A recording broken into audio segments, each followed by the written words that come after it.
everybody, it's Deborah, and it is time for Diary of a Physicist Farmgal. And as you can see, Willie is not on strike anymore. I'm going to do more of a vlog style this week, but if you are a new viewer, I hope you enjoy the different style. It's just been really difficult for me to find time for some reason to record a podcast. You wouldn't think it would be that hard working from home, but it's easy to put it off, and then you put it off, and then you put it off, and then a month has gone by. So Willie and I decided that we would do a vlog style this time. So to tell you a little bit about myself, I live on my family farm here in the foothills of the Arkansas Ozarks, and I like to do all of the crafts. I knit, I crochet, I sew, I quilt, I make baskets, I make jewelry, I do needlework of all different kinds.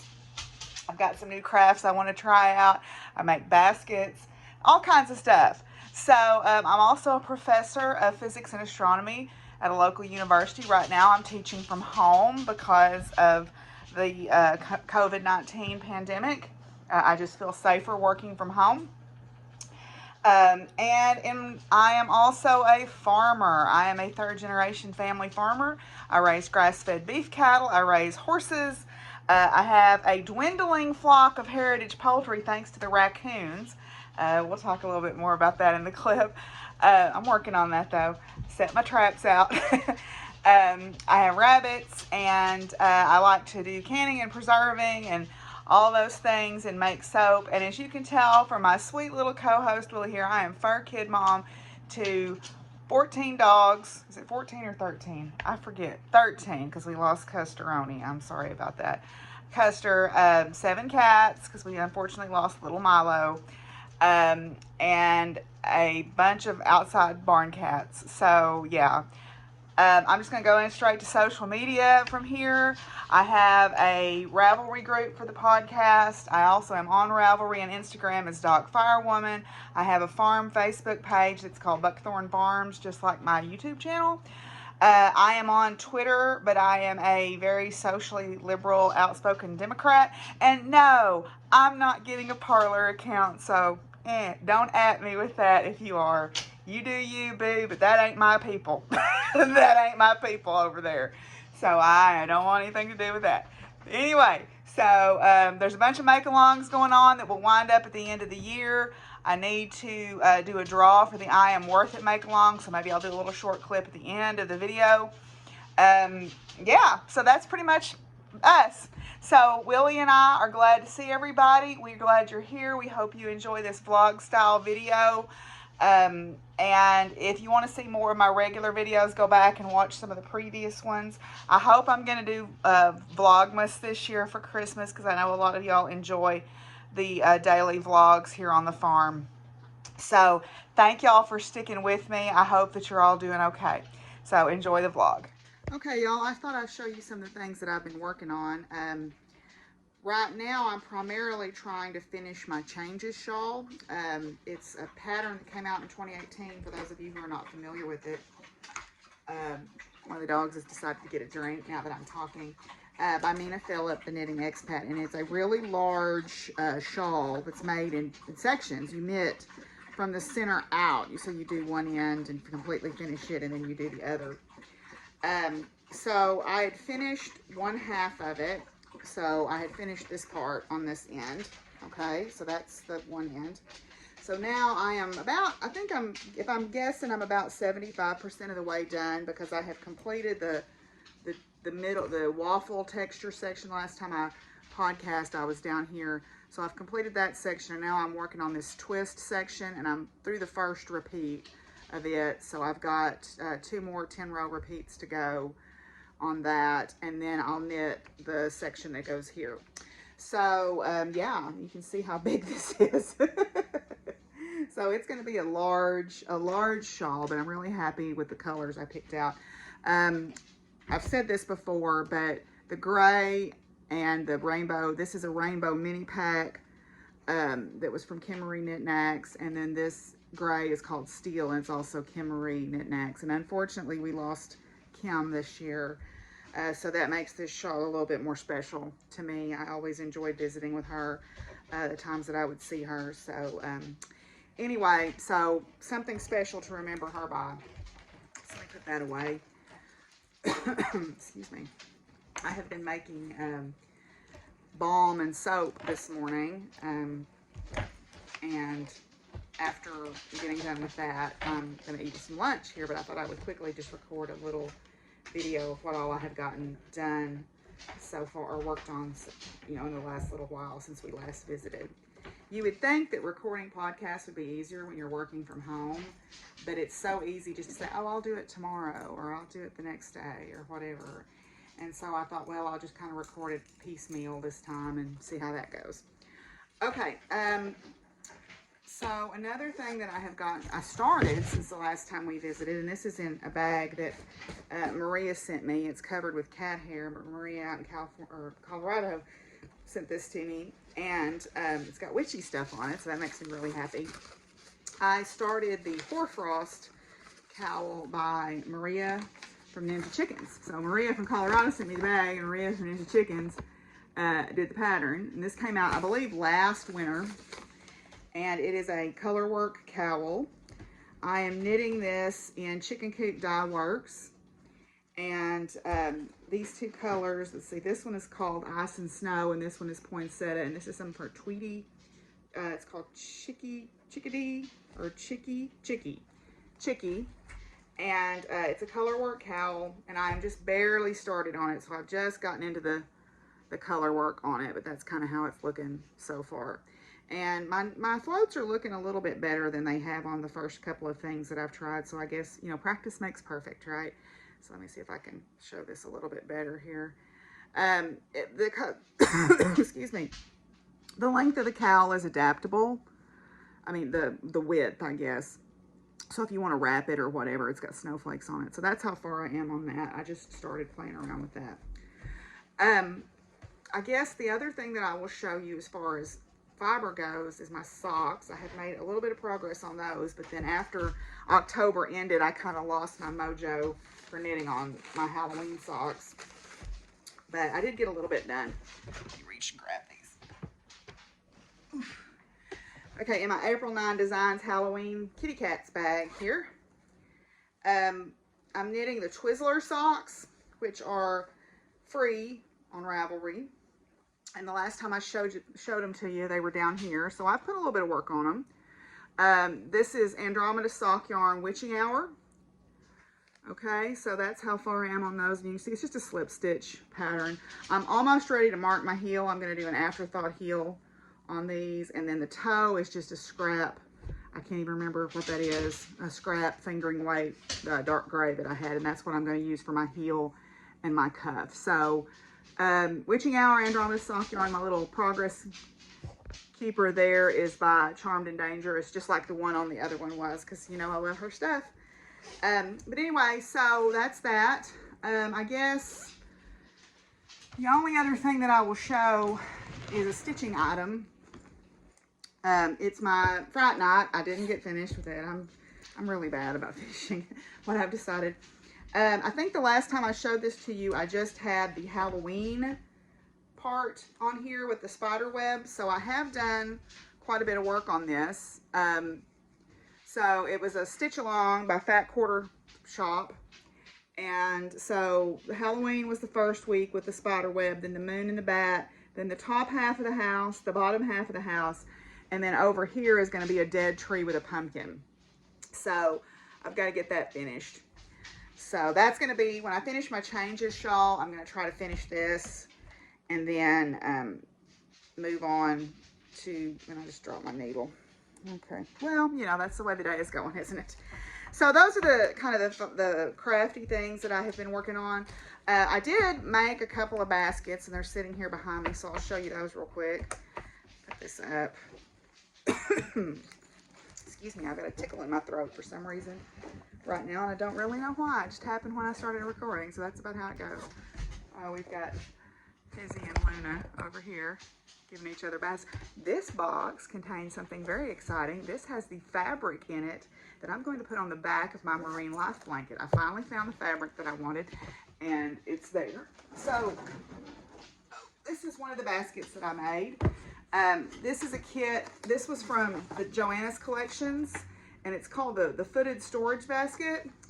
And I actually dyed the reed. The reed was all the color of these handles and the feet. I actually dyed this reed, with pokeberries. I had a whole bunch of ripe pokeberries, and I thought, well, what can it hurt? We'll try that. So I dyed the reed with pokeberries. And then I also dyed, down in here, a little wooden tray, similar to the one that I had tried to tea dye earlier. I dyed a little wooden tray. So it was quite a bit darker because I was able to leave it in the pokeberry longer. I was worried about leaving my reed in there for too long because I didn't want it to get mushy and kind of lose its structural integrity. That is you don't want that to happen when you're trying to weave a basket. But this was one of those little plain pine wooden trays that I dyed, and I think it turned out a really pretty color. Then I also made, we were supposed to have a basket class back in March, and then the pandemic messed all that up. And this is the holiday gift basket. This is also from Joanna's Collections, and Sasha had bought kits for the class. And I dyed this also with pokeberry. So you can see the difference in the color there by how long you left it in. What I did was I took the pokeberries and put them on the stove in just a pot of water with some, well, it was 50% water and 50% white vinegar. And I boiled them to get them to release the juice. And then I squeezed them to get as much of the juice out as I could. And then I dipped my stuff. There's a couple of good websites that you can look up on how long to leave things for the color that you want. Now, pokeberry doesn't stay. It's what they call fugitive. I think is the word for the dyes that don't stick around in fabrics and stuff very well, or in fiber. So I'm hoping that they'll stay better on the reed. I am going to seal those, I think. I also was going to show you guys, I got some pens from Alum and Ink. I haven't ordered from them in a while, but they were having a second sale, and so I decided to order a couple of pens. So I've got most of their celestial sea creatures. This is a dinosaur sea creature with a celestial compass map on it. And then the fox and the arrow there. I thought that was neat. Then this was my bonus pen. This is a woodland fairy. You can see the little fairy holding her legs there. Okay. And then I bought this one because I liked what it said. This is what caught my attention. It says the sky is made for stargazing, and that's not very focused. Let me see if I can get it to focus a little better. Yeah, it says the sky is made for stargazing. So she also sent me a little card that tells about chanterelle mushrooms on it. So that's a piece of artwork that she did. So I hadn't bought any pens in a while, so I thought those were kind of neat. Excuse me. I do have some other acquisitions, but I'm not going to show them today because they're not handy for me to reach. So I will show those later. But that's kind of what I've been working on. I've been doing a little bit more canning. I did make some chutney. Let me show you. I'll go grab it real quick. This is cranberries. It's got cranberries, tart apples, so Granny Smith apples, oranges, pecans, and then it's got a white onion, garlic, and the seasoning is ginger, cumin, hot pepper flakes that I made, and a little bit of salt. So it's this perfect combination of sweet and savory and hot all together to me. So it's kind of like a relish. You can use it like a relish if you want to, but I did not peel my apples. I left the apple peels on for a more rustic texture.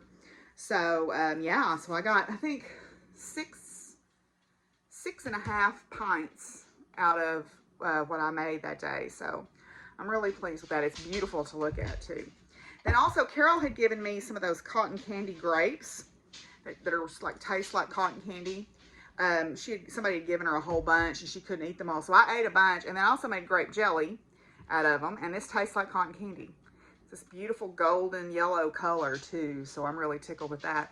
So I've been making that. I also made a bunch of hot sauce, and I made hot pepper flakes.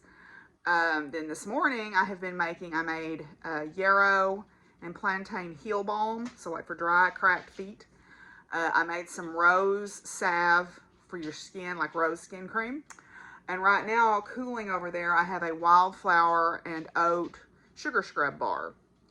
I made myself some facial toner. I made myself a batch of facial toner. And I also made myself a batch of facial wash that I use for my facial cleansing. I use a mix of castor oil and olive oil, and I put it on my face, and then I steam it with a warm washcloth on my face. I decided to quit saving my nice washcloths, my knitted washcloths, for someday and start using them. So I've got a big basket of them in the bathroom, and I made myself some face wash. So a little bit of self-care goes a long way. But anyway, so that's kind of what I've been working on lately. So I just thought I'd share that with you. Hey y'all, I am working with my new sewing machine here. It took me a little while to figure out how to get it going. Apparently Singer doesn't give you a manual anymore. You have to go online and print it out.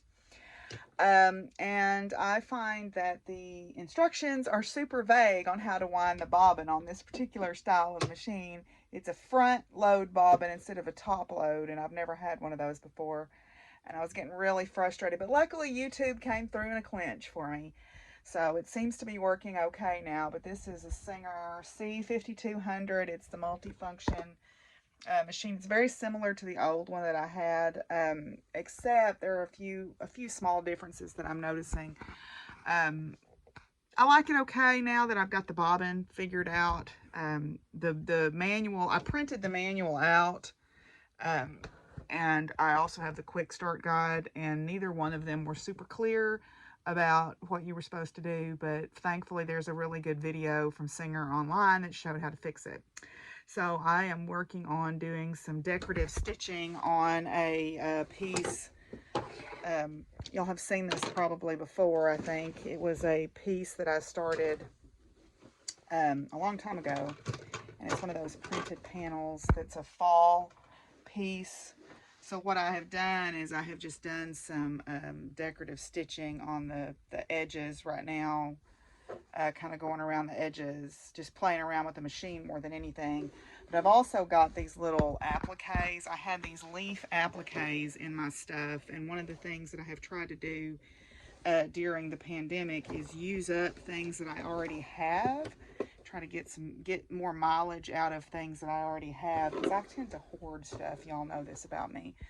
But anyway, so I'm gonna do some decorative stitching on this and put a hanger on the back of it and put it away in my fair box, I guess, for if we have a fair next year. So yeah, so I just thought I'd share that on a podcast, but I wanted to share the blocked version of the Valentine doily by, I think it's Emelita Hoskins. I have to look it up. But anyway, I shared this when I finished it on the podcast, but here it is all blocked out in its beautiful glory. I lightly starched it.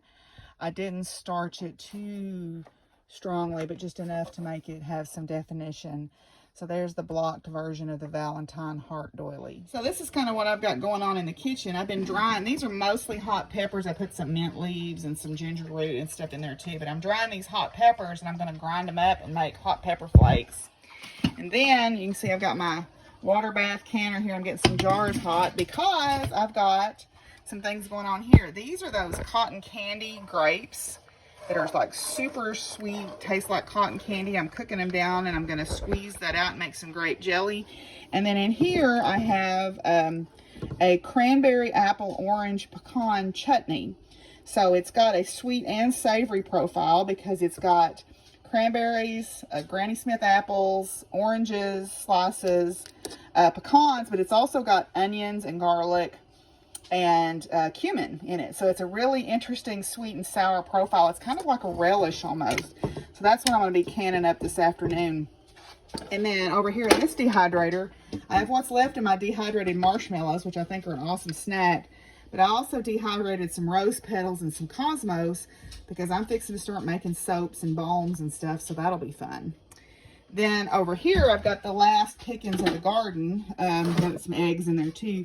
But these are the last little green tomatoes. I'm going to pickle these little green cherry tomatoes. And then I've got these hot peppers. I can't decide if I want to dry these or if I want to make one more batch of hot sauce.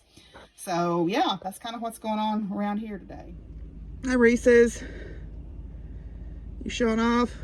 Hi, Reese's. Reese's Pieces. Reese's Pieces. So I decided to do more of a vlog style this time, so I thought I would catch up on what was going on. Right now I'm headed over to London, to the barn, because we're starting our flag practice for our flag show, which if you've been with me for a little bit, you've seen that we do that at Christmas time. Also, the horseshoer is coming today. It just seems like it's been hard for me to sit down and record anything because I spend so much time in front of a camera right now teaching that it's hard for me to find more time to want to do that. But anyway, so hopefully y'all understand, and I know a lot of y'all like the vlogs of my farm and stuff, so maybe this will be okay. So what's going on the farm? We have not had our first freeze yet. We had a mild frost that killed the tomatoes, but the peppers were still fine, and my flowers are still fine. We were supposed to have a freeze, so I moved a bunch of stuff inside and covered up a bunch of stuff, but it didn't get down to freezing. So we have not yet had our first freeze, and it's now November the 14th, so that's a little unusual. We have a cold front coming in today. In fact, there's supposed to be some severe storms later this morning. Hopefully we'll be done at the barn before they get firing up. So the garden was still producing a little bit. I don't think it's going to make much more because there are no blooms on the plants now, but I did harvest quite a few more peppers, and herbs are still going. So I've been harvesting a little bit. So I decided to dry some peppers, and I ground them into hot pepper flakes, which was a very sinus cleansing experience. And now I've dried another batch, and I'm infusing some olive oil with them to make some muscle rub, because they make good, hot peppers make a good additive to your muscle rub. So that's going on. If you follow me on social media, you saw that we lost one of the horses at the barn. The older mare that we went and picked up a couple of years ago, if you followed my Vlogmas from 2 years ago, we went and got the little Arabian mare for a young woman, and then we ended up also getting an older Appaloosa Tennessee Walker Cross mare. And was told she was about 20, but when we had the vet look at her teeth, it was probably she was closer to 30. She got an impaction colic, and colic is a broad term for gut pain in a horse, and it can be caused by different things. But what this was is she was not consuming enough water apparently, and the dry material just impacted her gut. Okay, so I noticed she was laying down and was looking uncomfortable. Marianne had already pointed out that she was not feeling good. And I said, well, let me go look at her. So her heart rate was elevated and her respiratory rate was elevated. And her gum refill time was terrible. She had no color in her gums, which is a bad sign. And she was kicking at her stomach, which told me she was colicking. So one of the moms over there's father is the ag teacher at the local university, and got us in with a vet who I actually had used in the past when I was a younger woman. My dad and grandpa used him for our cattle, and so I hadn't seen him in probably 25 years, but he remembered me, and I took the mare. Marianne was doing a birthday party trail ride, so I took the mare over, Bella, to get her looked at, and it was an impaction. So they oiled her, which means they basically pass a nasogastric tube, and they pump them full of mineral oil. Now the reason they use mineral oil is the body won't absorb it, it'll pass, and the idea is that it'll pass through the gut and lubricate the dried material, and then they can just pass it as normal. So he said, well, why don't you take her to your house, because she doesn't need to be around any hay or any feed, and she's going to have shots through the night of pain meds. So I took her home with me, and I was up with her all night, going and checking on her and everything. Well, by Sunday morning, she was feeling a lot better. she was comfortable, she was hungry, you know, and he said she can have just a little bit of feed, and any water she'll drink she can have, but no hay, and not a lot of feed until she goes to the bathroom. So I really thought we'd turn the corner on Sunday. Well, then Sunday clicks along and she still hasn't passed the impaction, and she still hasn't. So he's like, you need to bring her back. We oiled her again, and a little bit passed, and we thought, okay, it had oil on it. All right, we're getting somewhere. Well, then Sunday night she kept getting worse, and nothing else would come on through. So Monday I called, and he said, well, she still hasn't done enough, and we're concerned, so would you come and walk her? So several of us went up there and took turns walking her. And she wasn't showing any interest in grazing, which was odd for her. And you could just tell she didn't feel good. She didn't have any fight left. Her eye was not bright. You could just tell. So I told Marianne, I said, things aren't looking good, and they were having some conversations about intravenous fluids and what we were going to do. So we ended up taking her to a second vet, and they said, I drove her over there about 5 in the afternoon. I drove her over there, and they said, well, we'll draw a blood panel first before we do IV fluids, just to see what's going on. Because the first blood panel we had drawn looked okay. The one they drew that day was bad. The kidney enzymes were messed up. Her kidneys had stopped functioning. And I don't know if the colic caused the kidney failure or the kidney failure caused the colic, or if the two were even related at all, and they just happened to happen at the same time. So apparently, from what I found out, she died about maybe 45 minutes after I dropped her off, and it was very quick. She didn't suffer. But you know, it's sad when you lose one, when you're doing everything you possibly can and you lose one. I mean, it's sad to lose one no matter what. So that's been a little bit of a gray cloud over things. But you know, the way I look at it is she had 2 good years that she wouldn't have had we not brought her out, and she was loved. And you know, we took care of her up till the very end. You know, I petted her and walked her and petted on her before I let her go with them. So she knew she was loved. But so that's been a little bit of a gray cloud. The bright lighting of the clouds is Trixie's doing really well. I've got some great video. We've been riding her, and she's just doing superb.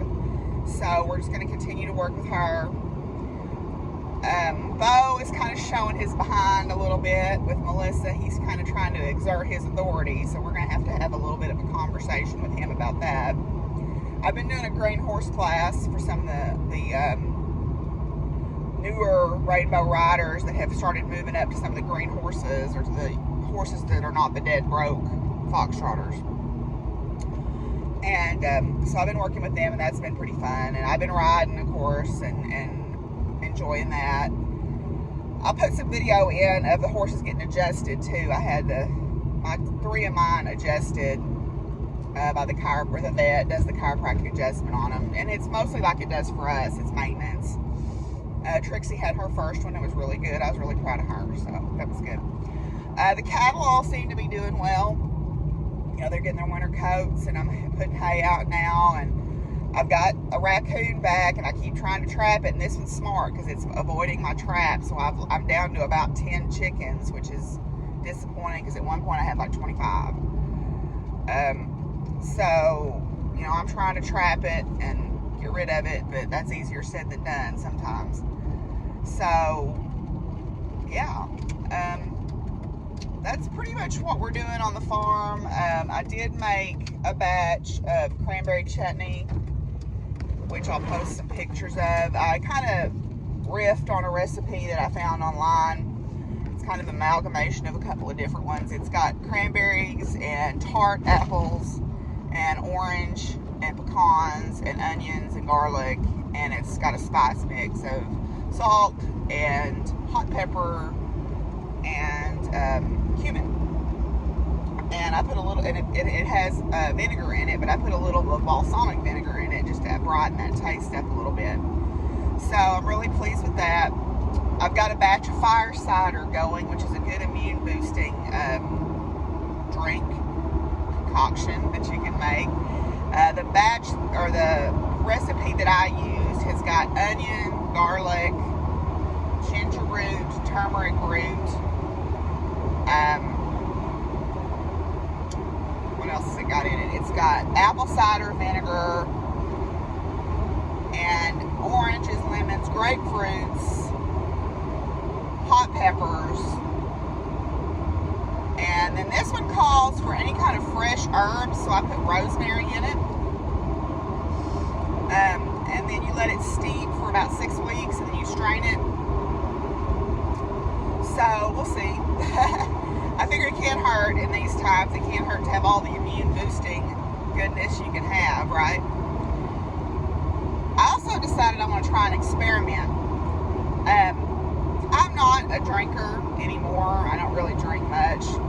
I never was a wine drinker. I tried really hard to be a wine drinker at one point because I was sort of halfway seeing this guy and he was really big into wine, and I thought, well, maybe I can learn about wine. And I didn't learn about wine. I learned that I'm not into wine, is what I learned. And so people give me wine as gifts, which is, that's a customary nice gift, and that's fine. But I've got several bottles of wine. So I was reading about making your own, like apple cider vinegar or whatever, using a vinegar with a mother in it, which is like the inoculant, the yeast inoculant, like you would use in a kombucha or something. So I decided that I wanted to try to make apple cider vinegar. And then I was reading about it, and I thought, well, why don't I try to make some red wine vinegar too? I've got a bunch of red wine. So I've got the vinegar with the mother in it. I've got the Bragg's vinegar, that comes with the mother. So I thought, oh, what have I got to lose? So I'm going to try that. That's going to be my experiment. I'll keep y'all updated on how that goes. So that's pretty well what's going on the farm. I hope y'all can hear me over the road noise here. Anyway, yeah, that's what's going on the farm. So I guess I will head on down the road.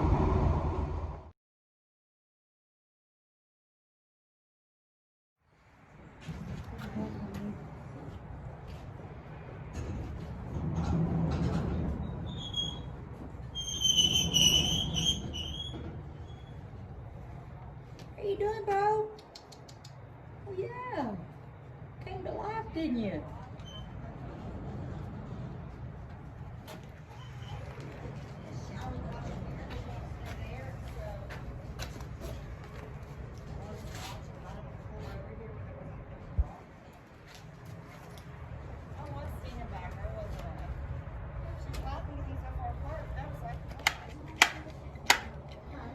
See you there.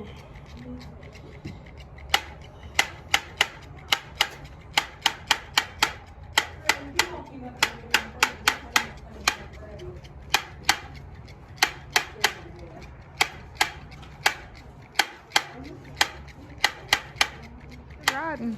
Has she? Oh yeah, we got our walk trot canter both real nice and smooth. We've been working on some flexion and learning to be more subtle off the reins. And after Christmas, we're gonna come back and start introducing a bit.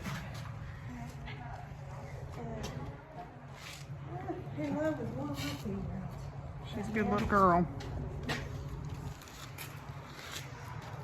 The 2-year-olds are like boyfriends. Mm-hmm. They try to please them, they screw up, but they try. So I just got through with my class, and one of the things that I did today, we were talking about renewable energy in agriculture and sustainable practices in agriculture, because it's a class where we were talking about climate change.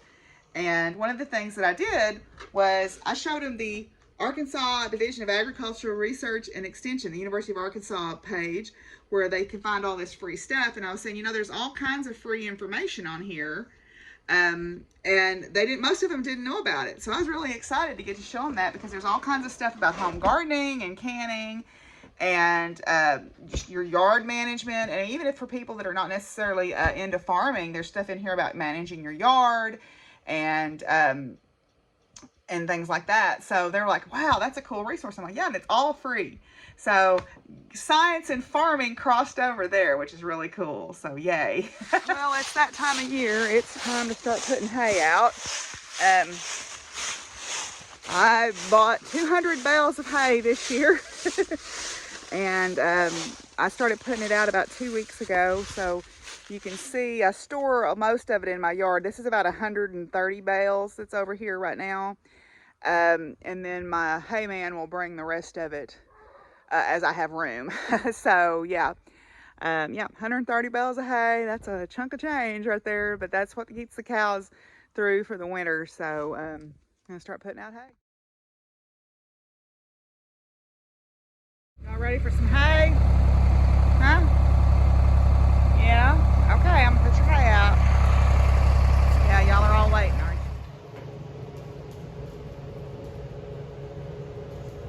you? Keep her going.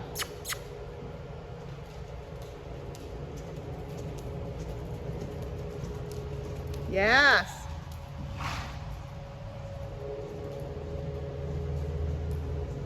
Yes. Okay, so for my final thought, I've been thinking a lot during this pandemic about this, what self-discoveries have I made in this pandemic. I was listening to one of Brene Brown's podcasts about your body is not an apology. And, you know, one of the things that I have thought a lot about is, and we've talked about this before, the choices I made to get to here, and I don't regret them. Okay, I don't regret them at all. I'm glad that I have my farm, but it did come with a cost. And, you know, and then when you get to a certain age and you try to have social interaction, whether it's through dating someone or whatever, and I've never been good at dating, ever. I don't flirt well. I'm not interested in people until I get to know them. And it's, you know, and it's less about less about guys or gals other than just me getting to know who they are. I guess, what do they call that? Demisexual. I guess I have to know them or have an emotional connection to them before I'm interested in them, you know. But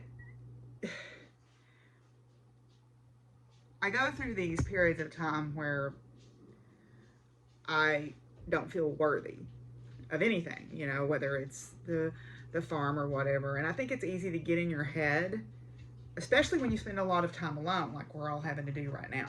You spend a lot of time alone, it's easy to get in your head. And you know, and the reality of the situation is I am as worthy as anybody else. It's just, you know, my life has taken a different trajectory. And there are moments that draw me back into myself and ground me on the farm.